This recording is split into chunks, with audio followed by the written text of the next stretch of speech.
Show you how I can go faster than these cars on my left. Okay, so let me just quickly overtake them. All right.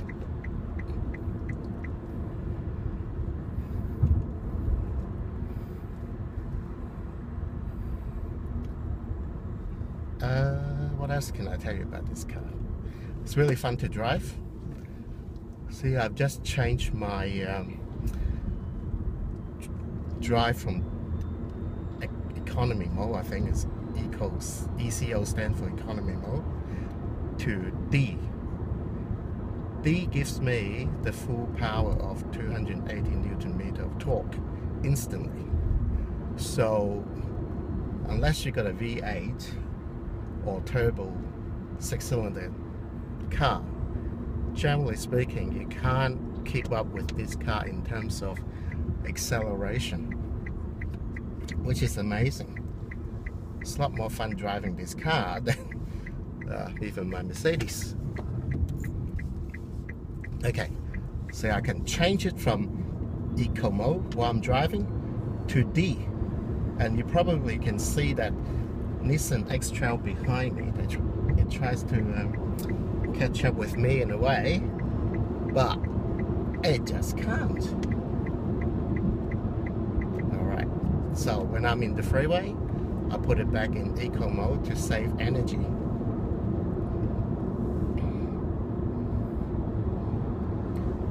Right.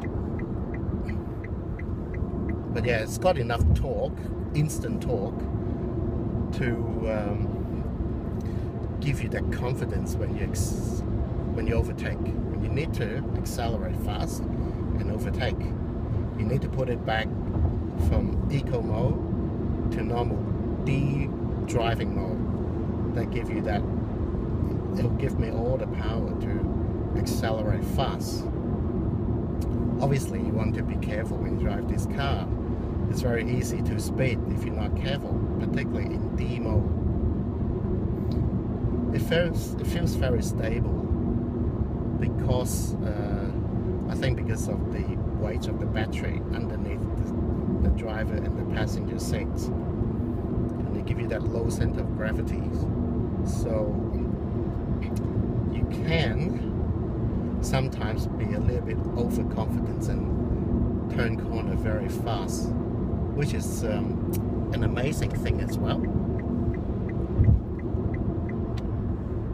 Yes. What else can I tell you? Okay, if you use freeway like what I'm doing now, obviously traveling at least 100 kilometers per hour at this sort of speed, when you fully charge the battery, it generally in general terms, it probably wouldn't give more than 110 kilometers of driving range. Now, if you use this car and travel at a speed between, let's say, between 60 and 70 kilometers, occasionally at 80 kilometers, from my experience, you can get probably close to 150 kilometers per charge. You can see that there, I don't know if you can actually see that because I can't check the video at the moment.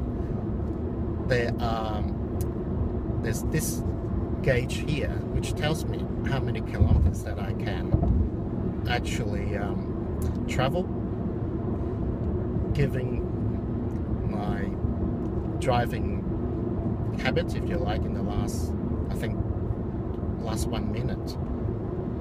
Don't quote me on this, but yes, based on how I have been driving this car, it calculates how far that I can travel.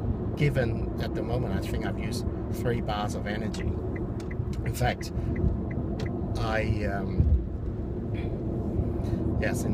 I've only charged this car to 80% capacity. What it means is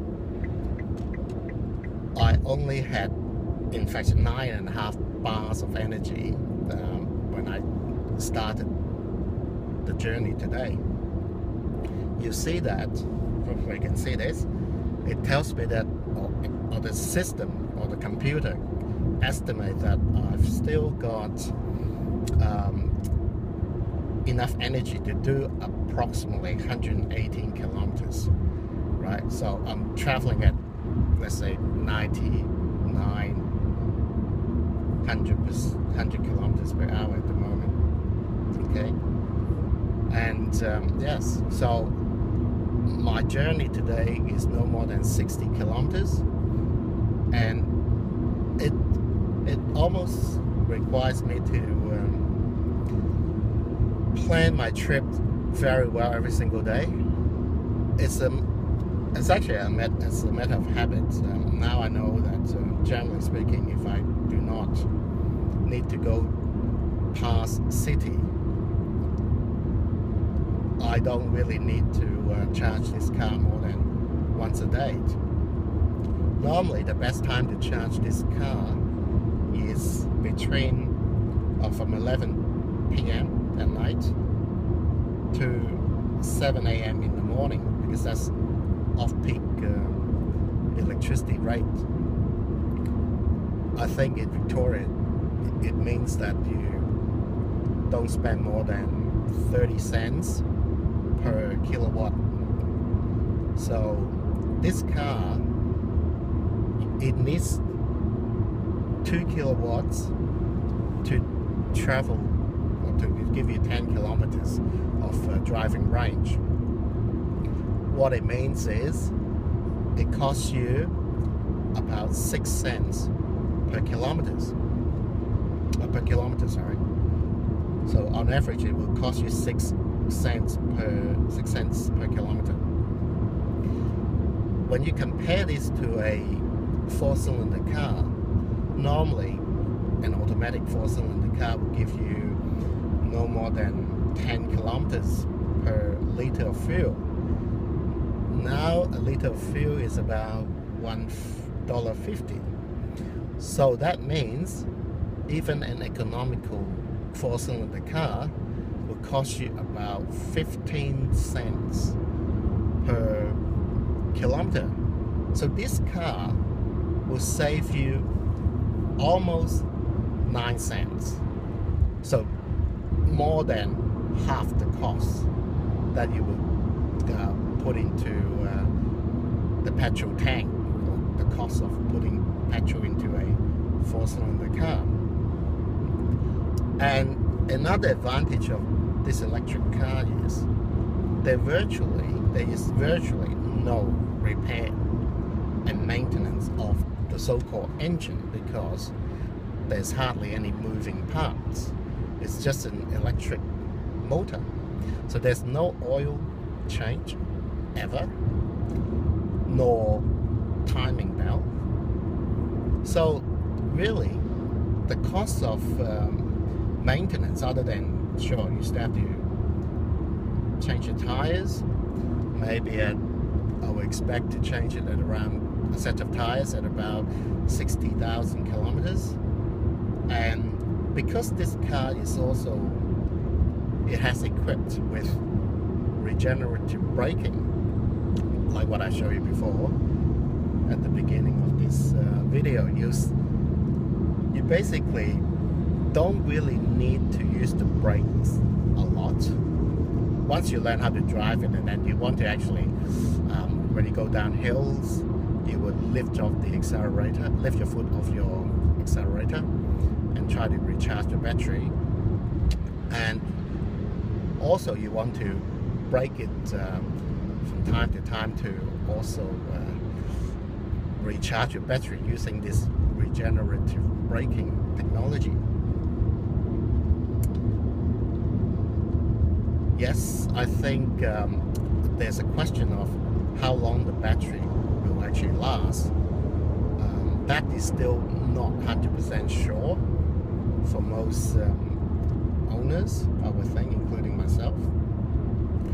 But Nissan reckons that the battery will lose 20% of its capacity in 5 years' time. So that means I may only be able to recharge this car instead of all the way to the top where it has 12 bars of energy. Maybe I can only recharge it to 9.5, say 10 bars.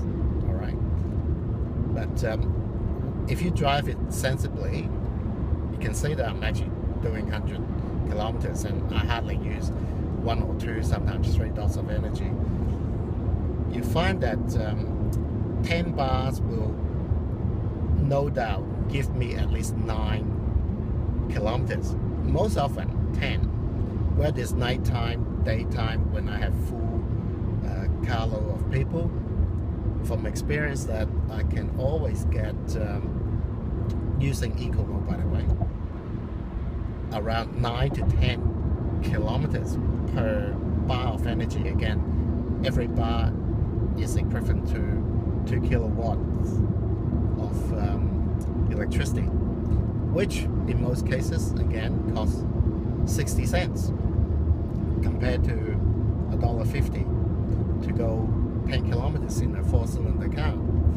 So anyone that's thinking of saving money, this is a wonderful car to have, at least as a second car. So if you ever need to just go from home to the railway station, catch a train to the city, or go to work, and your daily trip is less than 100 kilometers, it's a perfect car. Because I even dare to say this, having owned this car for 8 weeks, I think this is the 9th week, this car probably can, or at least the motor can do more than, I would say, even 2 million kilometers without any repair or servicing.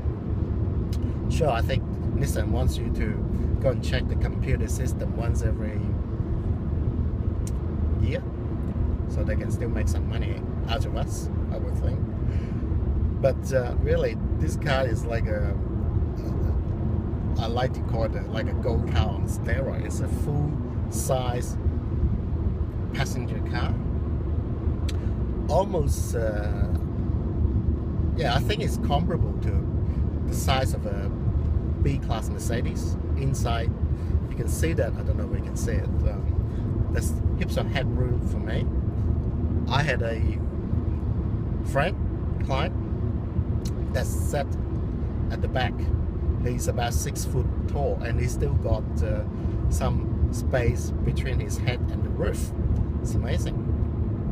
I think partly it's because the battery is so low on the floor, so it creates a lot more space inside the car. What else can I tell you? It's a wonderful, fun car to drive, for sure. Quiet. And yes, I feel safe in this car. It seems to be quite strong, but of course it's not as strong as the European, like the Mercedes and the BMW. The door is a little bit lighter, but I think because the battery is right at the bottom of the floor, and it also helps strengthen the safety cell. If someone, in the unlikely event that we get hit on the side, I think the battery will help keep the safety cell in shape as well.